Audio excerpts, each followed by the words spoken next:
pada saat acara kemarin anak beliau Dinda Nadia ini sampai datang minta dipeluk, minta salim. Allahu Akbar. Nah itu bagus. Jadi anak-anak kita itu kita ajak untuk menjadi pejuang, untuk mencintai materi-materi. Kemarin sempat saya sampaikan pada saat tablik akbar itu bahwa ada 3 hal poin pokok yang menyebabkan gencarnya misionaris itu dan mereka berhasil. Yang pertama itu karena lemahnya fikrah, lemahnya ide-ide di kalangan umat Islam untuk mempertahankan kemudian kuatnya akidah anak-anak Islam itu. Kemudian lemahnya tarekah. Apa itu? Lemahnya jalan, lemahnya metode, kurangnya trik, kurangnya cara yang bisa membuat akidah umat Islam khususnya anak-anak kita ini kuat. Itu yang saya sampaikan. Karena kebanyakan kita umat Islam itu berislam bukan karena proses berpikir, hanya karena ikut-ikutan, ikut-ikut dari orang tua, dari keluarga, dari kecil ditanamkan kemudian untuk menjadi seorang muslim. Tidak karena proses berpikir. Sholat karena ikut orang tua, ngaji karena ikut perintah orang tua. Tidak ditanamkan pada pondasi akidah di dalam hati bahwa kita melakukan ibadah Islam, prosesi ibadah Islam itu karena proses berpikir. Ini yang benar. Kenapa kita menyembah Allah? Alasannya ini. Kenapa kita sholat? Alasannya ini. Kenapa kita beribadah? Alasannya ini. Kenapa kita harus mempertahankan akidah? Alasannya ini. Kenapa Islam itu lebih baik daripada agama lain? Alasannya ini. Itu metode seperti ini jarang kita sampaikan kepada anak-anak kita. Jadi mereka Islam hanya karena proses ritualisasi aja. Karena ritual tok. Bukan karena proses belajar. Nah karena itu apa solusinya? Ya solusinya ya ini. Salah satunya adalah mengajak anak-anak kita mencintai dunia apologet Islam. Saya ulang, solusinya ketika ide kurang, kemudian tidak ada jalan mempertahankan akidah, maka solusinya adalah apa? Mengajak anak-anak kita untuk mencintai dunia apologet. Itu. Kenapa sahabat-sahabat sekalian? Ada yang rajin sholat, ada yang rajin puasa. Rajin sholat, rajin puasa, rajin bersedekah. Tapi ketika dilanda musibah, masalah, kasus, entah itu ekonomi, entah itu karena penyakit, entah itu dalam rumah tangga, ribut, percecokan. Lalu tiba-tiba misionaris masuk. Maka dengan mudahnya, tadi yang rajin sholat, karena hanya proses ritual, bukan karena proses berpikir, seketika jatuh meninggalkan dan mengganti akidah. Karena ada yang memberikan solusi. Pada saat sulit, ada yang datang menawarkan Indomie. Keluar. Pada saat sakit, ada yang menawarkan pengobatan gratis. Selesai. Karena mereka beribadah hanya karena memuaskan rohani saja. Bukan karena proses berpikir, oh Islam itu benar. Allah itu adalah mutlak Tuhan, pencipta langit dan bumi, tak ada yang lain. Oh Nabi Muhammad itu adalah memang adalah khataman nabiyyin, penutup para nabi. Jadi tidak ada lagi agama di luar daripada Islam ini yang benar selain daripada Islam. Maka meski mereka lapar, meski mereka sakit, meski mereka miskin, mereka tetap akan berpegang kepada akidah Islam. Nah ini yang kita kurang. Sehingga mudah kita dimurtadkan.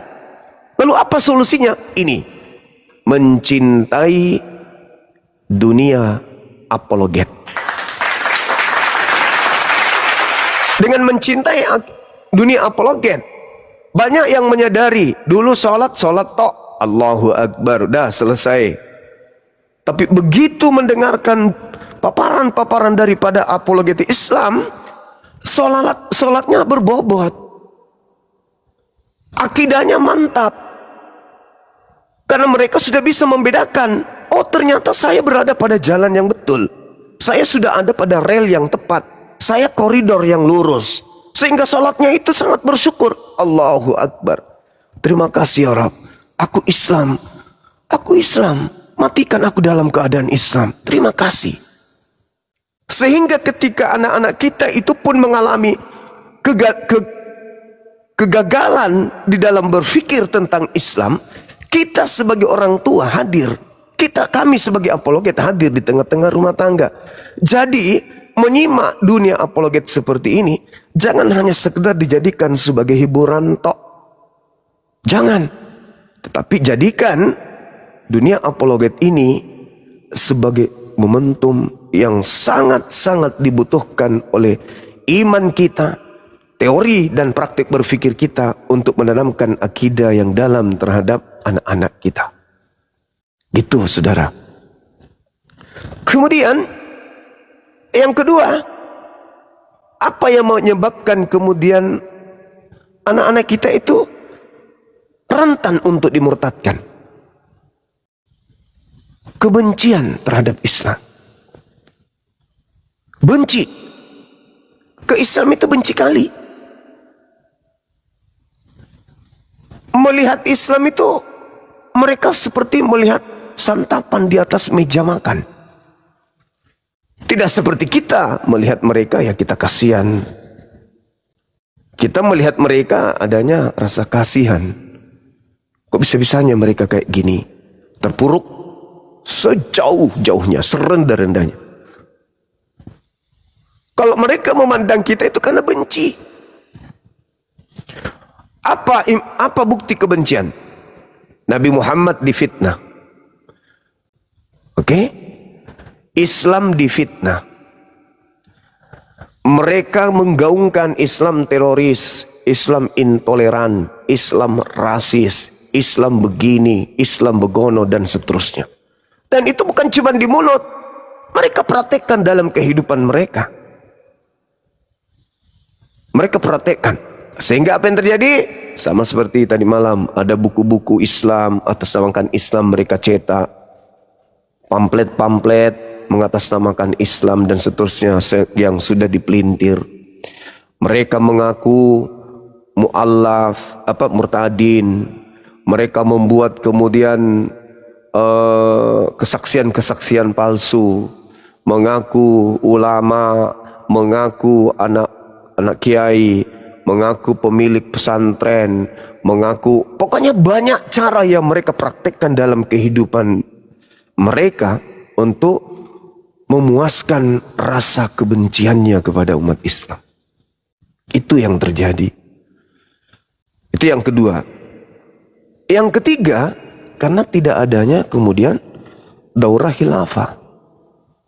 Tidak ada pemimpin Islam yang murni menjalankan pemerintahan Islam secara kafah. Sedangkan yang terjadi negara-negara Islam saja, mereka justru masih menggunakan produk-produk pemahaman-pemahaman dari asing, orientalis. Sehingga hal ini sangat memudahkan bagi anak-anak kita, bagi umat Islam ini itu dimurtadkan dengan serangan-serangan yang mereka sudah susun, mereka sudah rencanakan terlebih dahulu. Maka tiga hal inilah yang menyebabkan rapuhnya kemudian agama kita sehingga mudah dimurtadkan. Tapi alhamdulillah kita patut berbangga dengan adanya apologet Islam Indonesia. Insya Allah kita akan menghalau semua gerakan-gerakan pemurtadan yang mereka lakukan khususnya di negara ini. Kita akan halau, tentu dengan cara-cara yang bijak, cara-cara yang arif. Kita tidak frontal, tetapi cara-cara yang arif. Apa itu? Kita menanamkan akidah sejak dini kepada anak-anak kita tentang hal-hal yang berkaitan dengan materi-materi apologet Islam. Ya, karena kenapa? ketika kemudian umat Islam yang dizolimi, tidak ada tempat mengadu karena tidak ada pemerintahan skala prioritas pemerintahan Islam secara kafah. Ya kan? Karena tidak ada tempat umat Islam mengadu ketika mengalami penistaan terkait dengan proses hukum terhadap mereka yang menista agama Islam. Kecuali negara kita ini, memang negara kita ini adil, tapi biar bagaimanapun pemerintahan kita bukan 100% menjalankan syariat Islam. Sehingga mereka merasa berani untuk melakukan penistaan. Nah ini 3 komponen ini. Maka solusinya, sahabat-sahabat semua harus mencintai dunia apologet Islam, dunia pembelaan ajaran agama Islam melalui sosmed dan melalui offline juga ada. Teman-teman kita ada, Kodondi ada, Felix ada, Ustadz Felix, ada lagi teman-teman kita yang sering kita koordinasi di lapangan. Saya kira seperti itu teman-teman sekalian. Jadi ketika ibu bapak nonton seperti ini, ajak anak-anak kita juga. Ya, subscribe channel-channel Zulkifli M. Abbas, channel-channel apologet Islam. Suruh anak-anak kita tonton. Ajak mereka untuk kemudian nonton. Coba kamu perhatikan bagaimana kalau seorang pendeta, bagaimana kalau seorang pastor berhadapan dengan para apologet kita. Tengok, mereka tidak berkutik, mereka tidak bisa ngapa-ngapain, mereka tidak paham isi kitabnya. Nah itu sampaikan. Jadi ketika besok hari mereka lepas keluar dari rumah, didatangi kemudian misionaris seperti si Lina Wijaya, itu tidak jatuh kepada hal yang kita tidak inginkan. Sekuat apapun orang ini, si Lina Wijaya ini menjual agamanya, anak-anak kita sudah kuat. Anak-anak kita sudah kuat. Ya. Jangan sampai terjadi yang kejadian kemarin. Nah, ini yang kita tidak inginkan. Oke, kita naikkan saudara Kristen kalau ada di sini.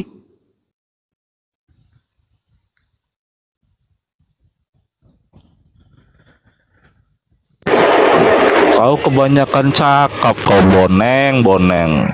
Kau tuh nggak ngerti Quranmu. Kau tuh gini teman-temannya, ini bukan orang Islam yang sebenarnya ini. Masa kau di masjid bicarakan kitab orang? Kau itu Islam apa? Islam apa kau? Takut kau? Diskusi sama saya takut kan? Gini teman-temannya, ini orang. Diam dulu kamu. Dengar. Kamu yang diam. Al-Quran saya membahas kitab. Al-Quran saya membahas kitab di luar Al-Masihmu 2. Iya, Al-Masihmu 2. Iya, Dajjal dan Isa. Bukan satu yang falamma tawafaitani yang wafat, satu yang diangkat. Betul tidak? Loh, Masya Allah, Masya Allah. Sudahlah. Isa dalam Al-Quran 1 atau 2? Kamu harus iya. Makanya nggak enak kau dipelintir kan? Kalau Isa nggak enak kau dipelintir, boneng. Isa itu cuma 1. Ya, Isa itu cuma bukan 2. Satu yang telah wafat. Coba dibuka surat Al-Maidah 117.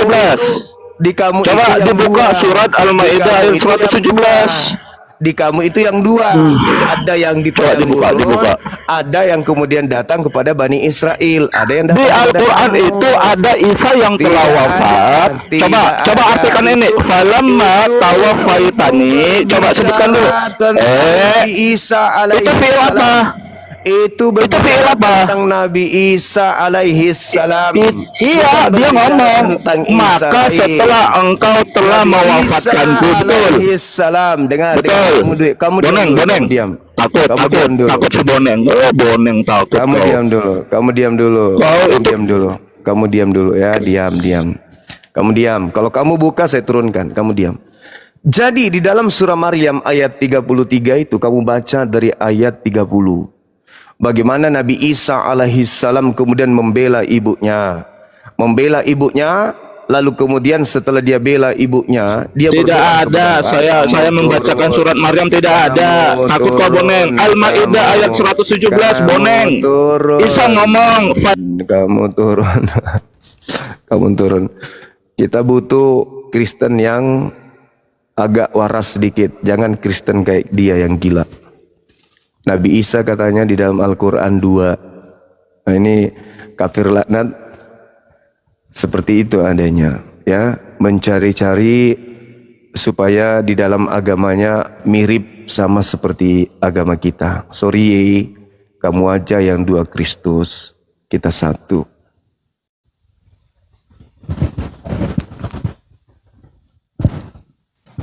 Assalamualaikum warahmatullahi wabarakatuh, Bang Juma. Waalaikumsalam warahmatullahi wabarakatuh. Apa kabar? Wallahi ya. Saya nggak terima dibilang gurunda aku boneng. Aku sudah mengenal gurundaku. Nggak ada yang boneng, kau yang boneng, tahu nggak kau? Nggak ada boneng gurundaku ya. Biarin aja, nggak apa-apa. Kau, Bang, jadikan aku moderator, Bang. Turun aku, Bang. Nggak ada itu. Aku udah melihat Bang Juma. Aku udah melihat Bang Juma aslinya. Bertahu kalian nggak ada yang boneng. Dasar kafir boneng kau. Nggak apa-apa, boneng juga nggak apa-apa deh. Jadikan aku moderator, Bang. Oke, Dinda, Masya Allah. Sudah ya? Sorry. Sudah jadi moderator. Iya, boneng juga nggak apa-apa. Emang kenapa kalau boneng? Nggak masalah pun. Yang penting jangan hati saya yang sakit. Fisik saya boleh hancur, mata saya boleh rusak, kuping saya boleh hancur, mulut saya, gigi saya, semuanya boleh hancur. Penting hati dan akal saya tetap waras. Saya nggak butuh fisik yang sempurna. Saya hanya butuh kewarasan supaya saya bisa kembali kepada Robku yang benar. Daripada saya non-muslim, ngaku-ngaku muslim hanya karena bisa baca Quran tapi tidak ngerti isi Quran. Masakan di dalam Al-Quran ada 2 Isa? Kasihan sekali. Oke, silakan yang non-muslim minta permintaan, kita diskusi. Jangan emosi, jangan gila kayak tadi, non-muslim tapi nyamar-nyamar muslim.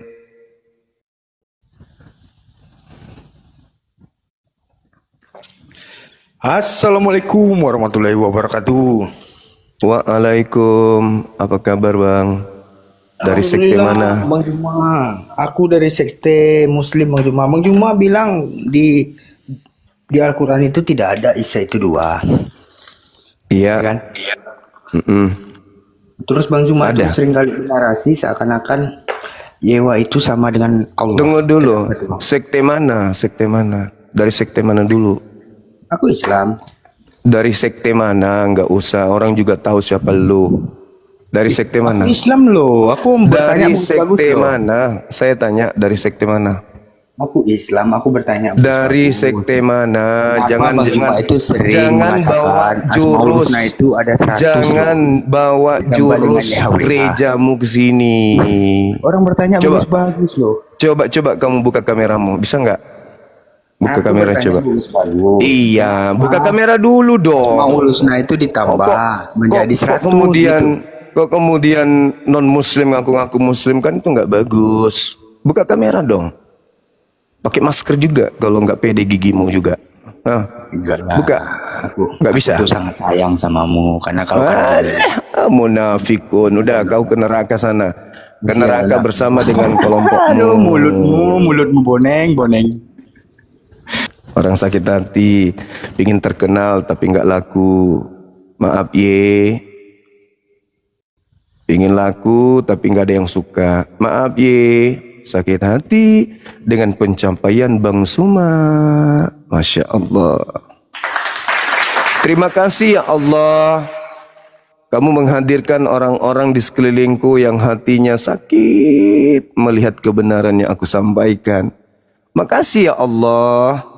Kamu menghadirkan orang-orang munafik yang siang malam habis waktunya memikirkan Bang Suma, sementara Bang Suma sedikit pun tidak pernah memikirkan mereka. Siandelah. Penyakit hati dipelihara.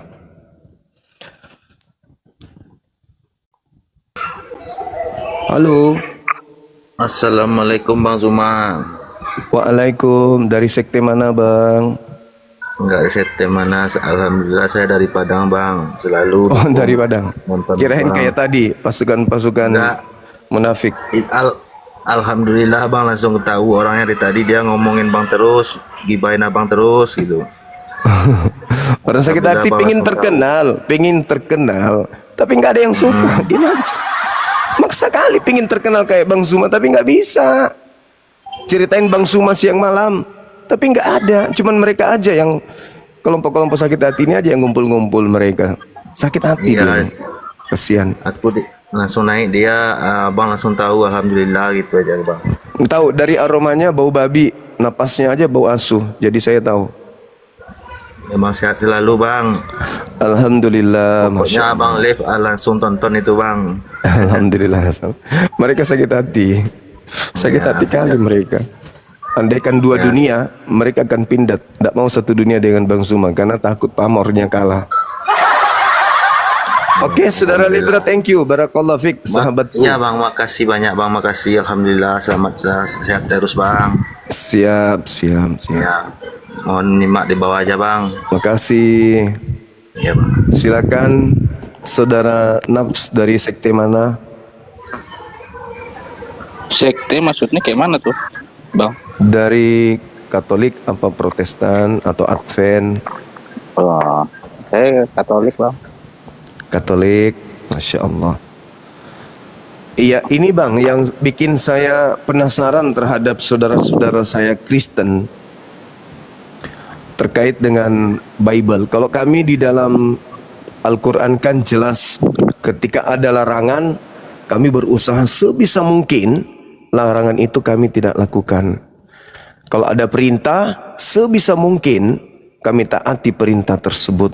Misalnya perintah taat kepada Allah, menjauhi larangan Allah, itu sebisa mungkin. Dan kalau kami jatuh, kami usahakan untuk bertobat dan bersihkan diri. Nah, yang saya herankan yang Termasuk saya mendesak orang Yahudi dan Kristen ke jalan yang sempit ya, Bang?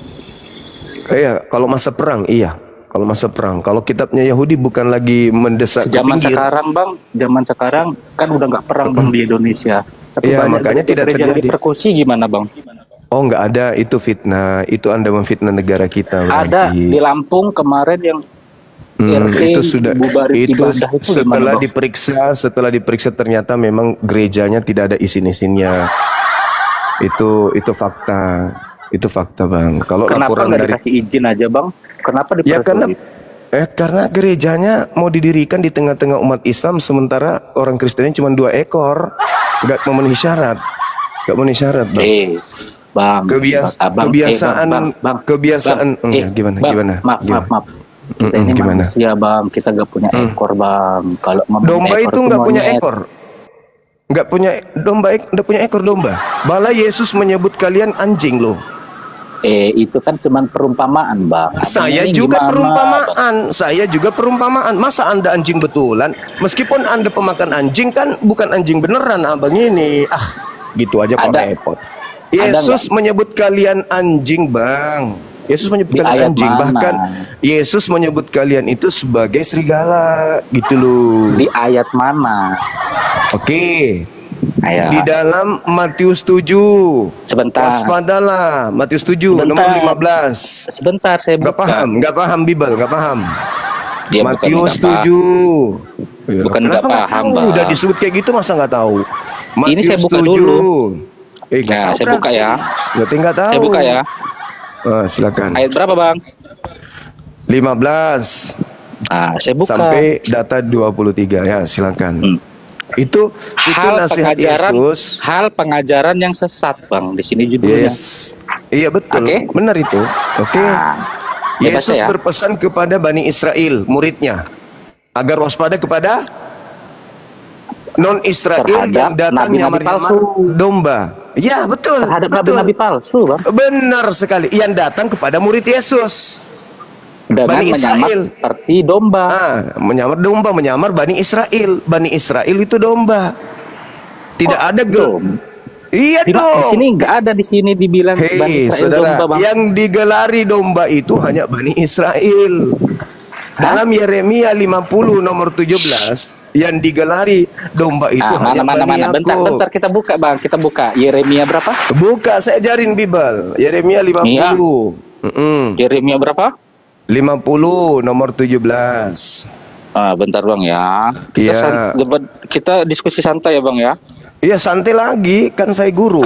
Anda kan murid. Kayak Bang Edis TV tuh, dia santai banget. Oh, santai, tergantung tamunya.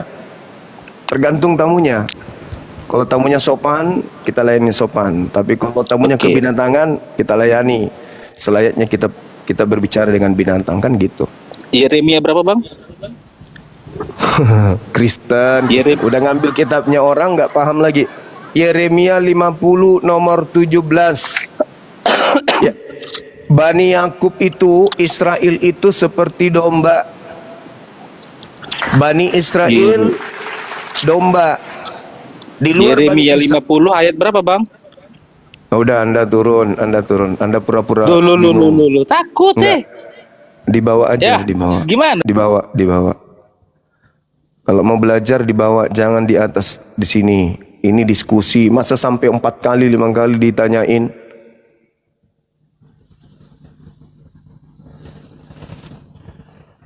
Pura-pura bego.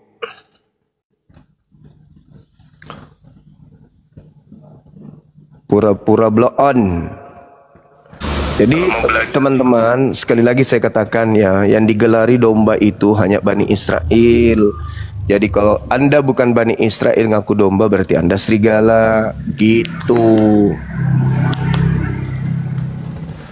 Halo saudara Mazmur. Halo. Dari sekte mana abang? Kristen Protestan. Protestan. Abangku. Mau nanya judulnya saya. Iya, itulah yang saya ingin tanya. Kalau kami umat Islam itu kan sami'na wa ta'ana. Apa yang diperintahkan Tuhan kami, itu yang kami lakukan. Nah sekarang Tuhan Anda kan katanya Kristus. Nah, Kristus Bang mengatakan, memerintahkan kepada pengikutnya, apabila ada orang mengaku bertemu dengan Kristus di padang gurun, perintahnya jangan kamu percaya. Kenapa ketika Paulus datang mengaku bertemu dengan Kristus di gurun, kenapa abang percaya? Iya, kalau judulnya buat saudara kita Muslim, ya ini kan yang punya room kan Muslim. Jadi buat saudara Muslim ya itu mungkin udah benar judulnya. Kalau buat kita ya tetap percaya sama Nabi sama Rasul kan gitu. Bukan Bang, bukan. Paulus itu, Yesus ini kan harus dipercaya, benar nggak? Iya kan, dia kan pilihan Yesus jadi Rasul. Iya, berarti dia harus dipercaya kan Bang? Iya, perkataan Rasul, Nabi sama Rasul ya tentu ya harus dipercaya. Sekarang ketika beliau mengatakan jangan kau percaya kepada orang yang mengaku bertemu dengan Kristus di gurun, pertanyaan saya, kenapa justru Anda percaya? Kepada Paulus kan perintahnya jangan percaya. Iya, yang ketemu di padang gurun kan ya namanya juga ketemu setiap perjalanan. Kita kan tidak tahu siapa. Yang jelas kalau walaupun Paulus ketemu di padang gurun, ya memang dia sebagai rasul pilihan malah. Kalau kita bilang memilih antara rasul-rasul, ya pengajaran Paulus luar biasa. Walaupun awalnya Bang, perintah Yesus, kalau ada yang mengaku bertemu dengan Kristus di padang gurun, jangan kamu percaya. Kok justru Anda menyanjung Paulus? Bukannya Yesus mengatakan jangan percaya Bang? Kok malah Anda percaya? Mana yang betul ini? Jadi gini, kalau iman itu kan kita kan bukan asal beriman, kita pelajari. Betul, tapi harus.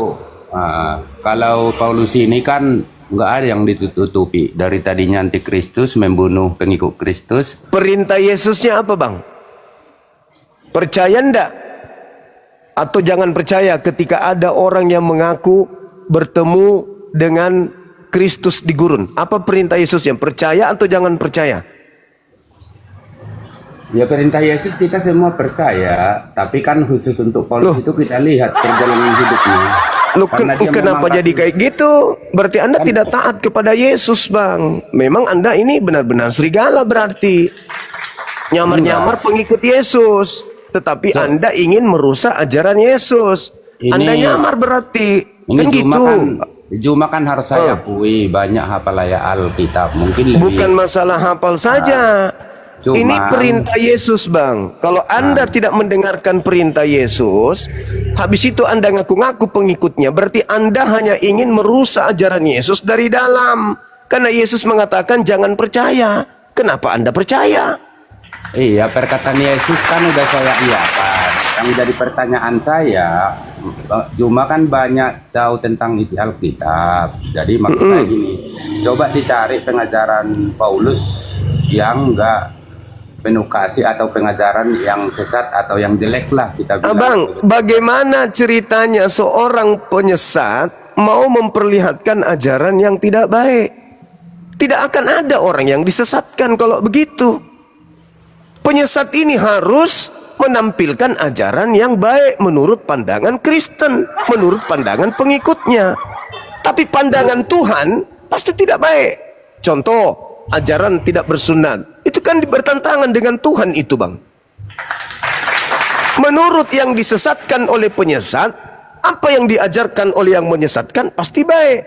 Sama seperti seorang anak yang dimurtadkan oleh Lina Wijaya. Menurut dia, apa yang diajarkan Lina Wijaya itu baik. Karena dia sudah terjerat di dalam penyesatan tersebut.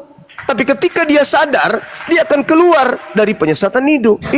Sekarang Anda memuji Paulus karena Anda korban Paulus. Kan perintah Yesusnya jangan percaya. Apabila ada orang berkata, ada Yesus di padang gurun, ada Yesus di dalam bilik, kata Yesusnya apa? Jangan percaya. Matius 24 nomor 23, nomor 25, 26. Nah, kenapa Anda percaya? Berarti Anda tidak percaya kepada Yesus. Karena ada hanya dua pilihan. Percaya kepada Yesus, meninggalkan Paulus, atau percaya kepada Paulus, meninggalkan Yesus. Itu dua pilihan. Jadi gini loh, itu kan karena Yesus sudah tahu banyak pengajaran-pengajaran sesat. Tapi kan Paulus ini kita lihat pengajarannya kayak mana. Mungkin Bang Juma udah paham banyak membaca Alkitab. Pengajaran Bang Saya Juma paham, Bang. Semua ajaran Paulus itu bertentangan semua dengan Yesus. Tidak ada ajaran Paulus yang tidak bertentangan. Semuanya bertentangan. Tapi Anda mengatakan Anda pasti akan mengatakan, oh tidak. Kenapa Anda mengatakan tidak? Ya karena Anda adalah korban yang disesatkan oleh Paulus. Pasti Anda bela. Sekarang indung daripada permasalahan ini adalah, apakah Yesus minta percaya kepada Paulus atau minta jangan percaya? Itu dulu. Iya, tapi kan kalau saya tanya ke Juma juga kan, apapun istilahnya rasul atau nabi yang kalian percaya kan pasti kalian percaya benar. Jadi kalau karena perintah Tuhan kan Bang, nggak mungkin terima. Kalau perintah Allah di dalam Al-Quran untuk percaya kepada Nabi Muhammad. Maka kami percaya kepada Nabi Muhammad. Al-Quran surah Al-Ma'idah ayat 31. Kami diperintahkan kemudian untuk percaya. Maka saya percaya kepada Nabi Muhammad karena Tuhanku Allah memerintahkan percaya. Sekarang Tuhan Anda adalah Yesus. Tuhan Anda Yesus melarang percaya kepada Paulus. Kenapa Anda percaya kepada Paulus? Berarti Anda bukan pengikut Yesus. Anda adalah antikristus yang nyamar-nyamar sebagai pengikut Yesus. Di ayat di kitab apa itu jangan percaya kepada Paulus secara eksplisit disebut nama Paulus. Matius 24 nomor 23 sampai nomor 26. Tapi nggak ada, kata saya nggak ada langsung jangan percaya ke Paulus. Iya kan itu nubuat, Bang. Namanya nubuat itu tidak menyebut nama. Yang dimaksud Yesus di situ adalah apabila ada orang berkata ada Kristus di sana, ada Kristus di sini, jangan kamu percaya. Sebab Kristus palsu dan nabi-nabi palsu akan datang dan akan melakukan banyak mukjizat sekiranya mungkin menyesatkan murid-murid pilihan juga. Camkanlah, aku telah mengatakannya kepadamu terlebih dahulu. Jadi apabila ada orang yang berkata ada Kristus di gurun, ada Kristus dalam bilik, jangan kamu percaya. Nah, Paulus mengaku bertemu dengan Kristus di gurun. Perintah Yesusnya apa? Percaya atau jangan percaya? Ya itu udah benar banget yang kata Juma yang dibaca. Cuma maksud saya itu untuk karena banyak pengajaran-pengajaran nabi-nabi sesat. Itu Ini Yesus Paulus mengajarkan. mengaku bertemu dengan Kristus di gurun. Enggak. Pertanyaannya, Yesus perintahkan percaya atau jangan percaya?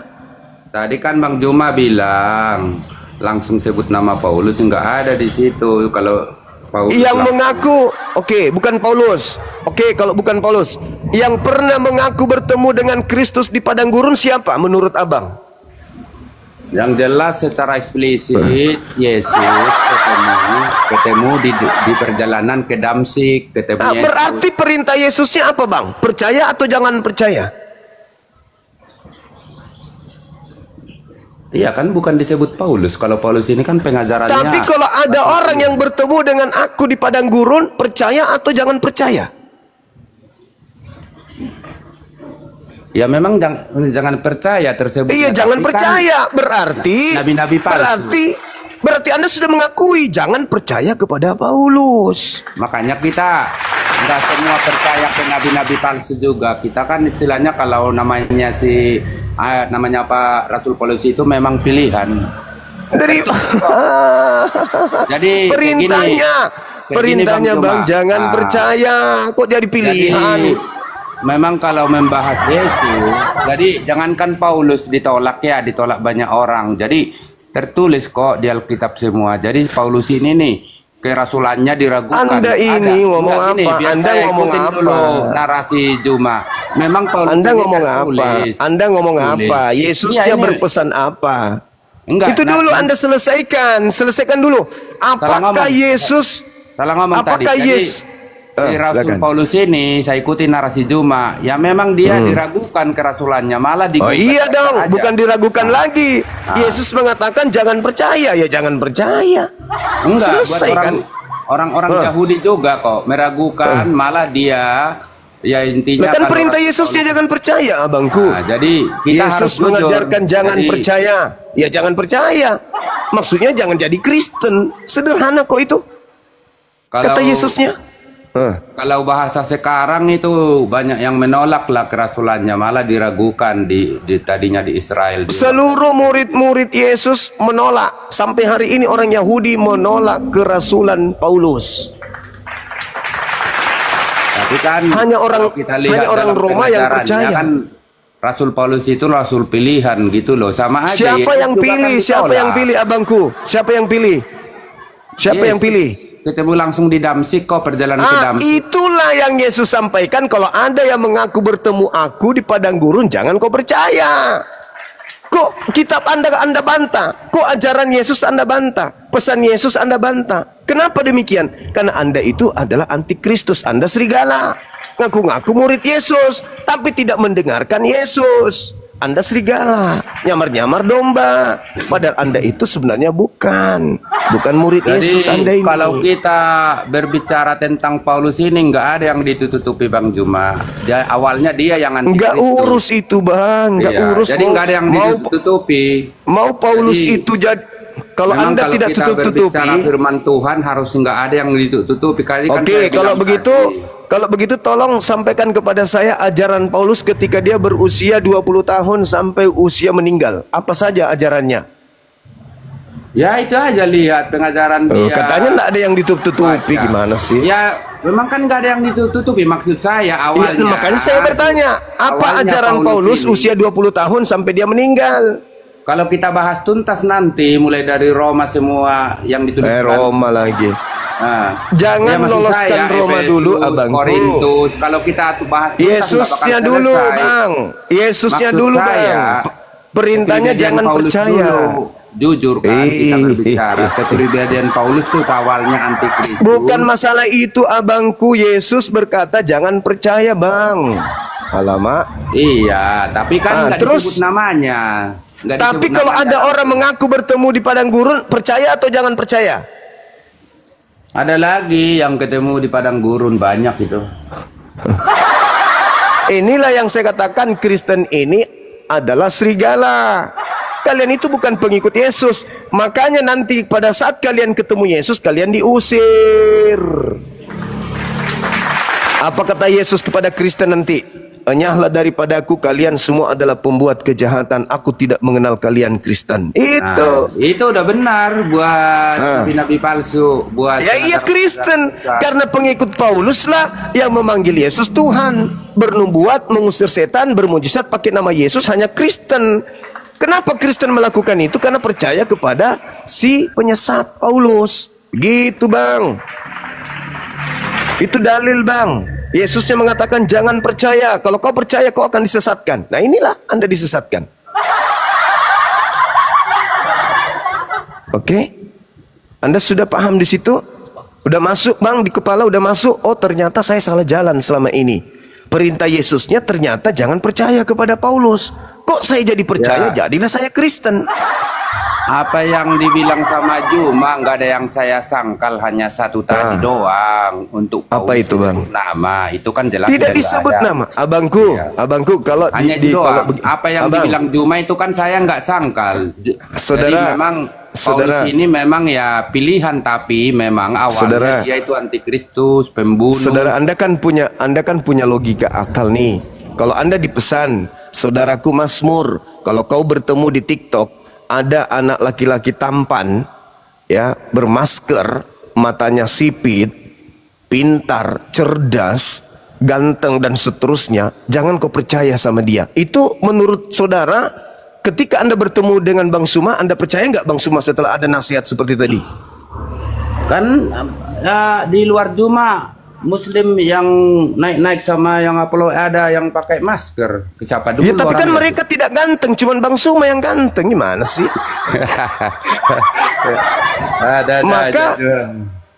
Maka ketika Anda bertemu dengan saya, perintahnya apa? Percaya Bang Suma atau jangan percaya sesuai dengan nasihat tadi. Meskipun dia tidak menyebut namanya Bang Suma, tapi dia sebutkan ciri-cirinya.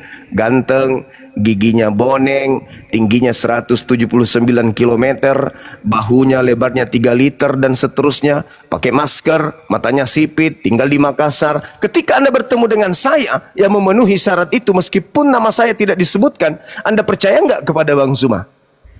Ya kalau pengajaran Juma, saya temuinlah beberapa orang contoh. Pengajaran Juma istimewa, sama bagus, sama jujur dalam perjalanan hidupnya gitu loh, catatan kehidupannya ya saya Anda percaya? Iya. Ya berarti Anda jujur tidak mendengarkan nasihat guru Anda tadi. Itu namanya kopla. Ya enggak ya. Kan Anda percaya? Kan guru Anda sudah menasihatkan, kalau kamu bertemu dengan seorang anak laki-laki ganteng, pakai masker hitam, pakai baju kuning, ya, kemudian dia tingginya 1340 meter, kemudian lebar bahunya itu 3 cm, jangan kau percaya. Nah ketika abang bertemu dengan saya, Anda percaya enggak? Iya, kalau pengajaran Juma berarti Anda tidak mengikuti nasihat guru Anda. Berarti Anda itu murid murtad. Jadi, Anda tidak mendengarkan kemudian guru Anda itu murtad namanya. Itu namanya murid yang murtad, murid yang berkhianat. Sama seperti yang Anda lakukan hari ini. Yesus mengatakan, apabila ada orang mengaku bertemu dengan aku di gurun, bertemu dengan aku dalam bilik rahasia, perintahnya apa? Jangan kamu percaya. Nah, Anda bertemu dengan Paulus. Paulus ketemu dengan saudara Mazmur, ngopi yuk, ada yang saya mau omongin samamu. Apa Bang Paulus? Gini saudara Mazmur, saya ketika saya ke Damsyik di padang gurun, saya bertemu dengan Kristus. Dan ketika saya di penjara di dalam bilik rahasia, saya juga bertemu. Makanya saya menulis surat di sana karena Yesus datang kepada saya dalam bilik rahasia itu. Kalau Anda sehat, Anda waras, tentu Anda tidak percaya. Kenapa? Masih terngiang pesan guru. Kalau ada yang mengaku-ngaku samamu bertemu dengan aku di padang gurun, di dalam bilik rahasia, kamu jangan percaya ya. Baik Tuan Guru. Kalau Anda murid yang setia, sehebat apapun Paulus, secantik apapun dia, selebar apapun bibirnya, sepanjang apapun giginya, kalau Anda percaya dan setia kepada guru Anda Yesus, Anda tidak akan mungkin percaya kepada Paulus. Kalau Anda pengikut Yesus yang setia, mustahil Anda percaya. Tapi kalau Anda murid palsu, Anda hanya jadikan ucapan Yesus itu sebagai aksesoris doang. Biar mengaku-ngaku murid Yesus tapi anti Yesus. Itulah Kristen. Iya, Mengaku betul. murid tapi bukan Kalau murid. Itulah yang ketemu disebut di serigala padang berburu ketemu di landa. dapur. Tapi kan memang itu untuk pengajaran-pengajaran sesat nabi-nabi palsu, Mang Juma. Nah, inilah jadinya kalian Kristen. Kan sudah dilarang. Yesus sujud, Yesus satu Tuhan, kalian tiga. Yesus sujud, kalian jingkrak-jingkrak. Yesus sunat, kalian tidak sunat. Yesus nggak makan babi, kalian pesta babi. Apalagi? Yesus hari Sabat, kalian hari Minggu. Itu akibatnya bertentangan dengan ajaran Yesus, karena kalian tidak mendengarkan nasihat beliau. Makasih Bang Afida. Kalau hal-hal gituan bagi kita itu nggak perlu lagi hati ini. Nah, itulah Masalah. akibatnya. Jadi, udah itulah tertulis. sebabnya kalian tersesat. Udah Karena tertulis. Yesus Kan ada tertulis di Alkitab, Bang. Itu. apa itu? Di mana? Perkara najis sama dosa itu bukan apa yang masuk ke dalam mulut, tapi apa yang Nah, keluar. itu yang disalahartikan kemudian oleh Kristen. Kenapa? Karena sudah dibawa oleh Paulus. Paulus mengatakan, semua halal bagiku, tidak ada yang haram. Semua boleh bagiku, tidak ada yang dilarang. Bebas. Makanya Paulus mengatakan kepada pengikutnya, Galatia 5, kalian, Kristus telah memerdekakan kita dari aturan dan membebaskan kita dari penghambaan. Itu Paulus yang menggiring kalian untuk melakukan hal tersebut. Sampai-sampai hal cuci tangan dan tidak cuci tangan lalu makan itu pun kalian artikan bahwa itu berarti Yesus sudah membatalkan haramnya babi. Itu karena kalian mengikuti Paulus. Yesus mengatakan apa? Barang siapa yang menghalalkan makan babi lalu mengajarkan kepada orang lain, maka dia akan menempati tempat terhina di dalam kerajaan langit alias neraka. Matius 5 nomor 19. Itu saudara. Lukas 16 nomor 17, lebih mudah langit dan bumi ini lenyap daripada babi itu halal. Itu kata Yesus. Itu kata Yesus. Tapi setelah Anda percaya kepada Paulus, padahal tadi Yesus mengatakan jangan percaya, semua yang diharamkan Paulus Yesus Anda ambat semuanya. Itu saudaraku, makanya Yesus mengatakan jangan kau percaya, jangan kau percaya. Kapan kau percaya kau akan disesatkan. Nah, inilah jadinya. Inilah jadinya, Bang. Iya, tapi kan itu nggak melanggar hukum-hukum di dalam satu negara juga masalah makan-makan. Kok jadinya ke agama, Kami saudaraku? itu bukan hati ini yang perlu, Bang Juma. Iya, silakan Nah, itu Anda kecuali- jawab nanti. Kan Yesus nanti datang jadi hakim untuk kalian. Kalian kalau dihakimi Yesus, siapa yang menghalalkan babi untukmu? Kau jawablah itu, Bang. Oh, yang menghalalkan babi itu adalah siapa? Siapa yang menghalalkan babi? Jelas. Yang najis itu bukan apa yang masuk ke mulut, tapi apa yang keluar perkataan ini loh. Itu Kalau kita itu bukan masalah halal haramnya babi. Itu masalah cuci tangan atau tidak cuci tangan sebelum makan. Bukan masalah haram halalnya. Babi tidak ada jadi menu makanan orang Yahudi itu, tidak ada babi di situ di meja. Ada meja babi. Oh, ada babi di situ di mejanya. Habis itu dia mengatakan, bukannya masuk ke mulut yang najis, tapi yang keluar. Lalu artinya babi yang ada di meja Yahudi itu bisa mereka makan? Enggak. Mereka enggak makan babi. Enggak ada di meja makanannya orang Yahudi itu babi. Lagi-lagi di kitab mereka Yesaya 66 nomor 17 nomor 18. Nomor 15, 16, 17, 18. Aku Tuhan akan datang membakar habis semua pemakan babi dan pemakan tikus balao. Itu dalil. Tuhan akan datang membakar pemakan babi. Jadi Anda jangan mengatakan apa yang masuk. Enggak semudah itu. Kenapa Anda memudahkan hal yang haram oleh Tuhan Anda halalkan? Karena Anda mengikuti Paulus. Coba, iblis mau agar seluruh makanan dimakan oleh manusia, agar mereka jatuh dalam dosa. Paulus mau agar seluruh makanan yang diharamkan Tuhan halal dimakan oleh manusia. Paulus dan iblis karakternya sama. Ketika Tuhan mengharamkan kemudian Adam untuk makan buah ilmu pengetahuan baik dan jahat, iblis datang, makan aja, nggak ada yang haram. Ketika Yesus datang mengajarkan, barang siapa yang meniadakan hukum Taurat meskipun yang paling terkecil, lalu mengajarkan ke orang lain, maka dia akan masuk ke dalam neraka. Iblis datang, Paulus datang, makan semua, tidak ada yang haram. Jadi karakter Paulus dan karakter iblis sama. Sekarang pertanyaannya, siapa yang mendatangi Paulus, membisikkan Paulus ajaran membebaskan manusia dari makanan yang diharamkan Tuhan? Siapa? Siapa yang datang ke dia di padang gurun itu? Pura-pura jadi Yesus. Akulah Yesus yang kau aniaya. Itu siapa pura-pura jadi Yesus? Kalau di Gan Eden, iblis datang pura-pura jadi ular. Kalau di Bani Israel, iblis datang berpura-pura jadi Yesus. Itu siapa? Yang Yesus mengatakan, waspadalah kepada Yesus palsu yang datang kepadamu, membawa nama aku dan berkata, akulah Kristus. Dia akan menyesatkan banyak orang. Berarti ada penyesat datang mengaku Yesus Kristus. Akulah Yesus Kristus yang kau aniaya. Itu siapa itu? Yang datang kepada Paulus. Yang Yesus mengatakan, jangan kau percaya. Kalau ada orang yang mengaku Yesus Kristus, jangan kau percaya. Itu siapa? Yesus Kristus yang mana itu yang jangan dipercayai? Yang asli atau yang setan? Karena Paulus juga mengatakan dalam 2 Korintus 11 nomor 4, ada Yesus lain. Berarti ada dua Yesus. Yang mana yang asli? Anak Maria atau yang datang berupa cahaya di padang gurun yang ditemui Paulus, yang mendirikan agama Kristen? Kalau Yesus tidak mendirikan agama Kristen, Yesus tidak mendirikan ajaran Kristen, Yesus tidak mendidik pengikutnya untuk menjadi pengikut Kristen. Sedangkan Yesus yang datang kepada Paulus, membisikkan Paulus agar manusia seluruh dunia menjadi Kristen.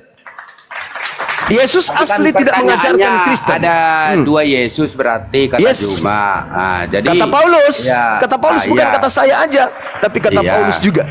Kan udah jelas banyak penyesat bawa namanya, tapi yang jelas ya Yesus yang di Alkitab, ya yang disalib, yang mati, bangkit, yaitu Yesus Kristus.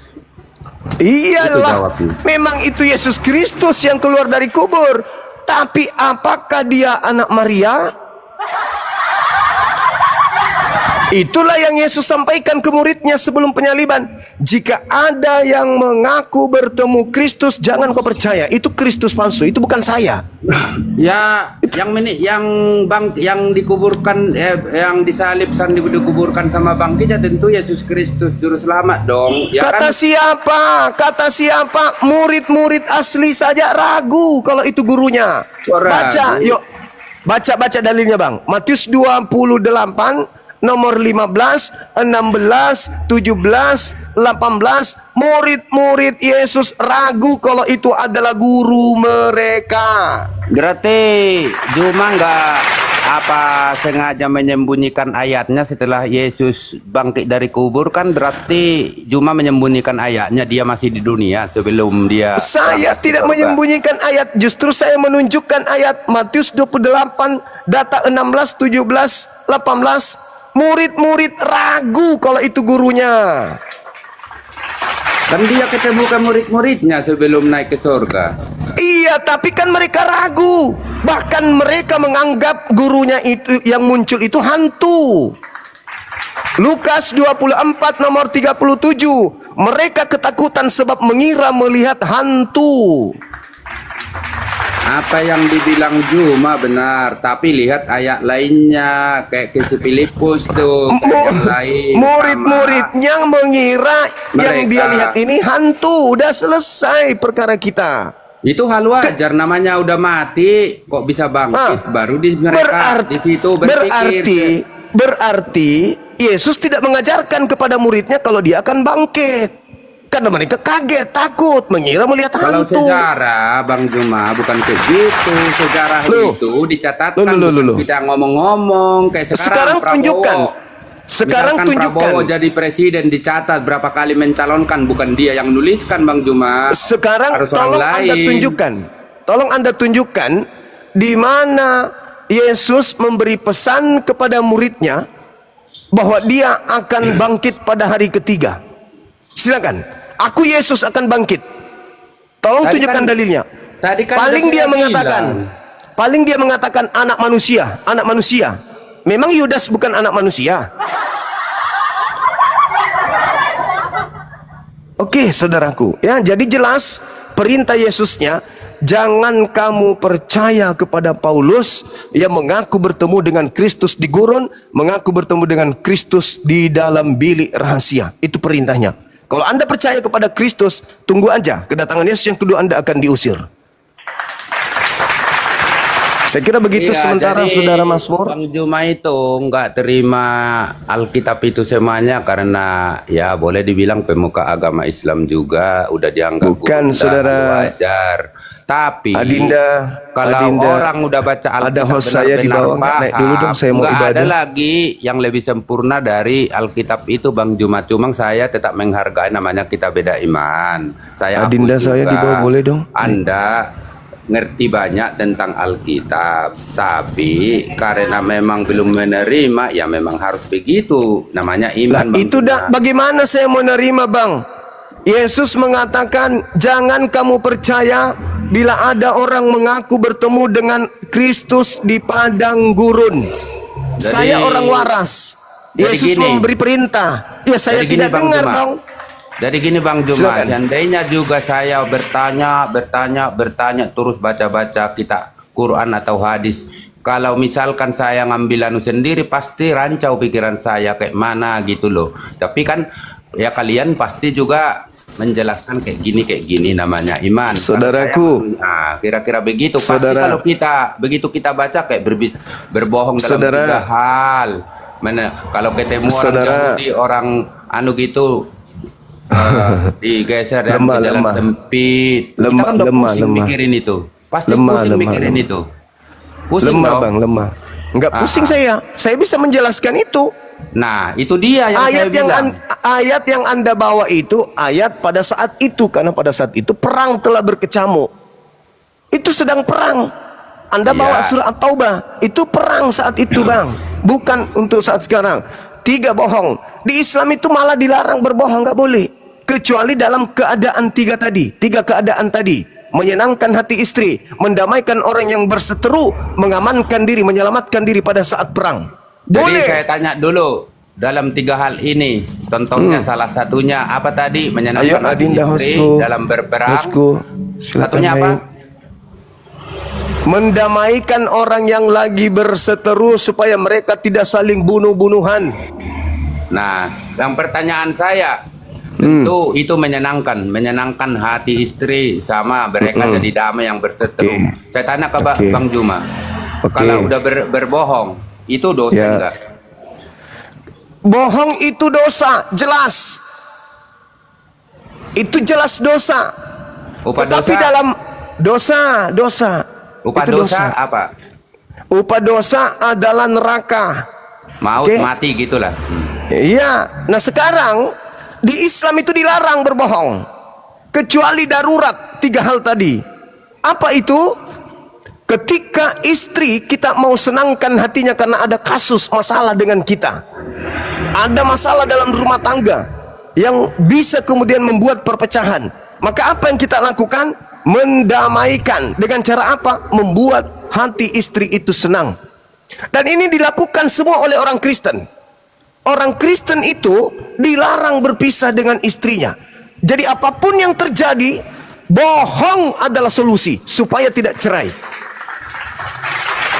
Kedua, orang berseteru sudah mau membunuh-bunuhan satu sama lain. Saya datang mengatakan kepada dia, dia sudah memaafkan kamu kok, dia mau kok salaman samamu, dia mau kok berdamai, dia mau atur damai. Masa Bang? Iya, kalau tidak kubunuh. Tidak, dia baik kok samamu, semalam saya ketemu, katanya dia mau minta maaf samamu. Habis itu saya pergi juga di pihak yang sebelah. Begini Bang, Adik kau itu sudah mengaku bersalah. Dia ingin minta maaf. Masa sih? Iya, ya udah kalau gitu pertemukan aku. Akhirnya mereka bertemu. Silaturahmi terjalin. Boleh nggak itu? Boleh. Jadi kalau itu Bang Juma, Itu namanya boleh. iya, saya itu akui. Yang ketiga, saya selesaikan dulu. Yang ketiga, ketika kemudian kita dalam perang, kita dikepung sama musuh. Boleh nggak kita berpura-pura kemudian menjadi bukan lawannya? Boleh nggak? Boleh. Sama seperti seorang TNI dalam perang, dia kasih kemudian lumpur wajahnya untuk berpura-pura seperti bukan TNI, seperti rumput dan boleh, itu yang dimaksud. Tetapi kalau di Kristen Bang, segala-galanya boleh dusta. Bahkan di dalam Kristen untuk menjual Yesus pun boleh dusta. Filipi 1:18 tentang Yesus baik disampaikan dengan cara dusta, dengan cara membohongi, dengan cara mengelabui, dengan cara berpura-pura, dengan semangat tipu, propasis dalam bahasa Yunaninya, atau semangat asli atau jujur, aku Paulus tetap bersukacita. Jadi gini Bang Juma, Di Kristen itu tidak ada yang tidak bohong. enggak, Semua kalau bohong. saya nggak menyangkal ini, saya bikin dulu. Nah, gitu dong. Nah, kalau saya orangnya, Saudaraku, adindaku, Islam naik dong. Please bantu aku mau ibadah. jadi Adinda gini, Nadia. apa yang dibilang Juma betul. Kalau untuk menyelamatkan orang boleh berdusta, tapi Nah, nggak itu harus di Islam dituliskan. tuh. Nah, nggak usah dituliskan dulu di kitab suci. Saya sendiri sebagai Kristen gini loh. Nah, itulah itu yang dibolehkan di Islam. Mantap Ada kan? tetangga, ini saya ceritain dulu. Biar enggak apa-apa kalau saya orangnya ngeper kok, ngikutin narasi Juma. Jadi gini, saya kan di Alkitab itu nggak tertulis boleh berdusta berbohong dalam 3 hal. Malah ditulis, kalau berbohong itu atau dusta itu adalah upahnya, dosa itu adalah maut. Kalau berdusta jangan berbohong. Jadi gini, pernah tetangga saya dulu waktu di kampung, mungkin ya beda-beda umur setahun, tapi suka berantem gara-gara apa, udah pada bujangan, jadi seringnya berantem. Jadi kebetulan si kakaknya, si adiknya bawa golok, lari ke rumah saya, ke rumah bapak saya. Ya memang langsung lari, begitu lari, mungkin dia ngelihat atau ke arah mana masuknya, masuk ke dalam rumah kita, masuklah ke kamar. Jadi ditanya, tadi ada si Anu gitu. Kakaknya lah yang lari, situnya si adiknya bawa golok. Ya saya bilang memang nggak ada, walaupun nggak ada ajaran di Kristen gitu boleh berbohong dalam 3 hal. Nalar kita itu udah pasti menyelamatkan dia kan. Nah, Bawa itu golok yang tuh, kan. dibolehkan di Islam, Bang. Itu. Nah, sekarang maaf nih, saya mau ibadah, Enggak, saya mau saya izin anu dulu. dulu. Saya kan nggak menyangkal Juma. Ini kan saya Iya. ikutin narasinya. Nah, Iya, kalau saya tunjukkan memang pasti dia berarti pasti Islam dia tidak digolok, salah gitu. dalam hal ini. Ah. Sekarang kalau di dalam agama saudara, misalnya di dalam 1 Korintus 10:23, segala sesuatu boleh. Segala sesuatu boleh. Itu dalil. Tetapi aku tidak mau diperhamba oleh apapun. Segala sesuatu boleh. Belum lagi kalau Anda bercerita di dalam kitab 2 Korintus. Dalam 2 Korintus juga diterangkan bahwa 1 Korintus 9 nomor 20. Di situ juga diterangkan bahwasanya Paulus mengaku kepada orang Yahudi berpura-pura menjadi orang Yahudi, kepada orang Yunani berpura-pura sebagai orang Yunani, supaya dia bisa memenangkan banyak jiwa. Bahkan dikatakan, aku mengutus engkau di tengah-tengah serigala supaya engkau cerdik seperti ular. Ular itu adalah tabiat iblis. Itu kitab saudara. Jadi di Kristen itu bahkan untuk menjual Yesus pun boleh mengelabui. Mana dalilnya? Filipi 1 nomor 18. Sekira begitu sementara saudara, saya izin ibadah, ada adik saya di sini, nanti dilanjut saya izin Oke, 10 kita menit juga. insyaallah. Oke, saudara Turun Mas dulu Nur. ya. Thank you, Bang. Kita turun dulu ya. Siap. Iya Bang, silahkan untuk sholat zuhur. Ini saya gantikan dulu Bang Juma ya, weh. Karena, tapi ini aku nggak bisa